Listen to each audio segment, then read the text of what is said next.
देखिए, ये तो हमें पता है कि वाइफ चाहे तो डिस्प्यूट के बाद 498 डे की एफआईआर कर सकती है, 125 सीआरपीसी की एप्लीकेशन लगा सकती है, मेंटेनेंस लगा सकती है, डोमेस्टिक वायलेंस में आपके खिलाफ प्रोसीडिंग्स कर सकती है, न जाने कितनी प्रोसीडिंग्स कर सकती है। लेकिन क्वेश्चन क्या है, क्या हस्बैंड या उसकी फैमिली की साइड से क्या पावर है, क्या रेमेडी है जो आप यूज कर सकते हैं? वो सारी रेमेडीज को हम आज इस वीडियो में जानने वाले हैं, क्योंकि हाल ही में honourable high court of Allahabad ने एक बढ़िया सा जजमेंट दिया है डोमेस्टिक वायलेंस एक्ट पे, जहां पे हस्बैंड और उसकी फैमिली के साइड से उस एक्ट का किस तरीके से इस्तेमाल कर सकते हैं और उसमें क्या रेमेडी अवेल कर सकते हैं। अब वो जजमेंट हम आज जानेंगे इस वीडियो में।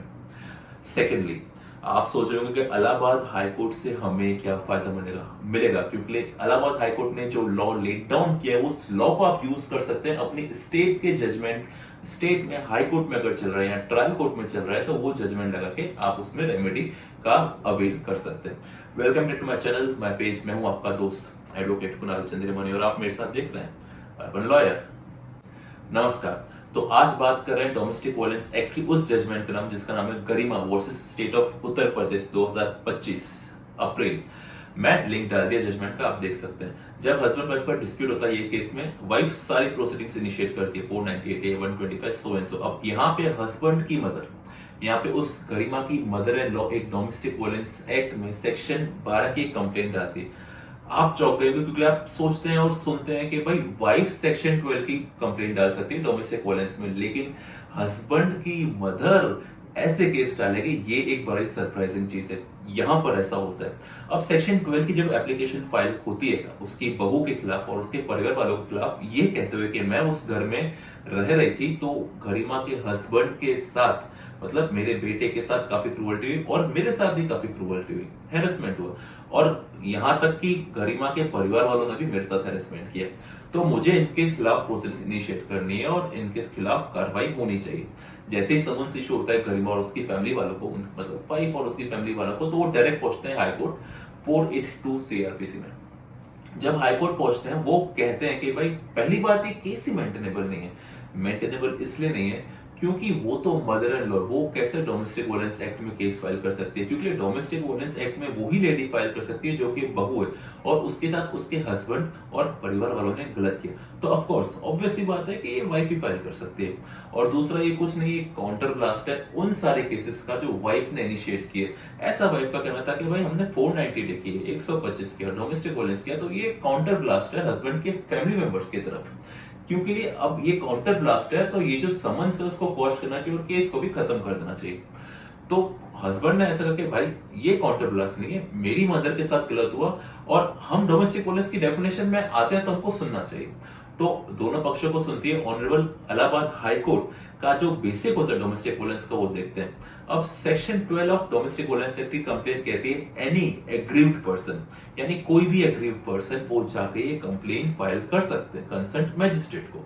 ऑब्वियसली यहाँ पे एग्रीव पर्सन वो फीमेल ही होगी, मेल नहीं होगी। एग्रीव पर्सन की जो डेफिनेशन है वो सेक्शन 2A में डेफिनेशन है। एग्रीव पर्सन यानी ऐसी लेडी जो कोई शेयर हाउस होल्ड में रही है और उसके साथ किसी तरह की हेरेसमेंट या क्रूअल्टी हुई है। अब शेयर हाउस होल्ड का क्या मतलब है? 2F कहता है कि वो आप किसी भी तरह की फैमिली के साथ एक छत के नीचे रहे तो शेयर हाउस होल्ड कहलाएगा। तो ऑनरेबल इलाहाबाद हाईकोर्ट ने कहा सेक्शन 2A एंड 2F यानी definition of aggrieve person as well as definition of share household को हम साइमल्टेनियसली इन कंसोनेंस पढ़ते हैं और इस एक्ट के ऑब्जेक्टिव को देखते हैं कि आपको महिलाओं को सुरक्षा देनी है। तो महिला include mother in law also, यानी हस्बैंड की मदर इन लॉ भी इसमें इंक्लूड है। यानी आपकी बहू अगर आपके साथ गलत कर रही है, आपको हेरेस कर रही है, आपके साथ वायलेंस कर रही है, तो वायलेंस किसी भी तरीके का हो सकता है। तो मदर इन लॉ भी अपने बहू के खिलाफ सेक्शन 12 की डोमेस्टिक वायलेंस एक्ट के तहत कंसर्ट मजिस्ट्रेट में कंप्लेन लगा सकती है और इस बात को हाई कोर्ट हेल्प करती है कि वो कंप्लेन मेंटेनेबल रहेगी और ये 482 की जो एप्लीकेशन है उसको डिसमिस किया। तो इस जजमेंट से क्या पता चला कि द मोमेंट आपकी अगर ये कंप्लेन फाइल हो रही है, ये सारी वाइफ फाइल कर रही है कंप्लेन, आपको पता चलता है कि भाई ये सब गलत है, तो अगर ऐसा लगता है कि आपकी मदर के साथ भी वाइफ ने गलत किया तो अपने मदर के थ्रू कंसर्न मैजिस्ट्रेट के पास डोमेस्टिक वायलेंस एक्ट में जब प्रोसीडिंग इनिशिएट करेंगे तो नो डाउट कहीं ना कहीं प्रेशर जनरेट होगा। देखिए, मैं प्रेशर वर्ड इसलिए बोलता हूँ, आप जानते हो कि क्योंकि आज के ये जो डिस्प्यूट्स में 498 डोमेस्टिक वायलेंस एक्ट में मोस्टली केसेस में आफ्टर सम टाइम सेटलमेंट होता है। Settlement with respect to X amount, मतलब जो कॉम्प्रोमाइज होता है एलिमनी से, अब उसकी जो ट्यूनिंग होगी वो आप दोनों के बीच में होगी। अल्टीमेटली होता सेटलमेंट है। सेटलमेंट तभी होता है क्योंकि जो जितना ज्यादा जल्दी प्रेशर क्रिएट करेगा सेटलमेंट तभी होगा। तो ये एक टेक्निक है, क्योंकि अगर आपकी मदर के साथ गलत हुआ है तो अपनी मदर के थ्रू अपनी वाइफ के अगेंस्ट सेक्शन 12 का एप्लीकेशन लगा सकते हैं। लेकिन मैं ये नहीं कह रहा हूं कि आपको फर्जी केस डालना है, आपको हर केस में डालना, मैं ये भी नहीं कह रहा हूं। मैं ये कह रहा हूं कि अगर आपकी माँ के साथ गलत हुआ, आपकी मदर के साथ गलत हुआ, आपकी वाइफ ने ऐसा लगा कि भाई उनकी टेक केयर नहीं की, उनको हेरेसमेंट की, हेरेसमेंट की 100 तरीके होते हैं हेरेसमेंट के भाई, तो आप अपने मदर के थ्रू ये कंप्लेंट लगा सकते हैं, जो कि मेंटेनेबल है। देखिए, मुझे उम्मीद है आपको ये वीडियो पसंद आएगा और कुछ नया भी जानने से मिला होगा। लेकिन कुछ भी अगर समस्या है तो मैंने अपना व्हाट्सएप नंबर डाल दिया है अपने डिस्क्रिप्शन में, आप मुझ तक पहुंचिए, मुझे कांटेक्ट करिए अपॉइंटमेंट लेने के बाद। अगर आपको ये कंटेंट पसंद आ रहा है तो सब्सक्राइब करिए।